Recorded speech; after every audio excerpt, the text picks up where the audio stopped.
भारतर वैदेशिक नीति को विश्व दरबार में प्रशंसा कले इस्राएल राष्ट्रदूत। एस जयशंकर रणनीति को मध्य प्रशंसा करने सह तांकर उक्ति को प्रशंसा कले इस्राएल राष्ट्रदूत र्यूवेन अजर।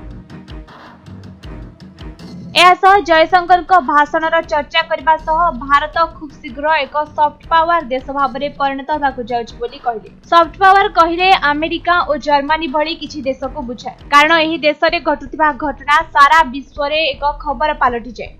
या छडा देश रे के प्रभावशाली व्यक्ति किछि कहिले सारा विश्वर नजर तारी ऊपर ही रही थाए। तेबे आगरु भारत रे कोनोसी घटना घटिले ताहा पड़ोसी देश भितरे सीमित रहुतला, मात्र समय सह एबे भारत इस्राएल और अमेरिका भली बड़ बड़ देश सह हाथ मिलाई पारुछि। अन्यपटे भारतर प्रधानमंत्री विश्वर सबुठारु लोकप्रिय नेता भाबे ना करछन्ति। एणु भारत एबे एक सॉफ्ट पावर देश रे परिणत हेबाकू जाउछि। निकटरे एभली किछि कहिसन्ति इस्राएल राष्ट्रदूत र्यूवेन अजर।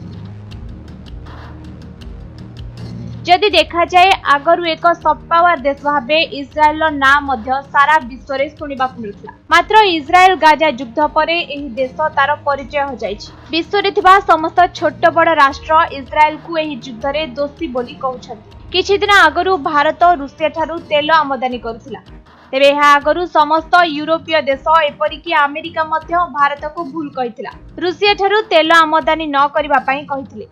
एही समय वैदेशिक मंत्री एस जयशंकर एक एभली टिप्पणी देथिले जहाकू नै से खूब चर्चार विषय पालटिथिले। यार जवाब दे जयशंकर यूरोप को प्रश्न करथिले कि केवल यूरोपर समस्या सारा विश्वर समस्या, मात्र सारा विश्वर समस्या को कोन यूरोप समस्या बोली भाबु नाही। या द्वारा जयशंकर कहबाकू चाहुथिले कि यूरोप और अमेरिका रूसिया को शत्रु भाबे देखिथिबारु सेमाने रूसिया ठारू तेल आमदानी करुनाहांती। तेबे जदि अन्य कोनोसी राष्ट्र तेल पाई रूसिया उपर निर्भर करुछि, दुई राष्ट्र एहाकू दृढ़ भाबे विरोध करुछन्ति, जहाकि संपूर्ण रूपे अनुचित अटे। जयशंकरकर एही उक्ति को मध्य प्रशंसा करथिले र्यूवेन अजर। एहा परे सारा विश्व रे जयशंकरकर चर्चा हेउथिबार देखा जाइछि। ब्यूरो रिपोर्ट समय लाइव।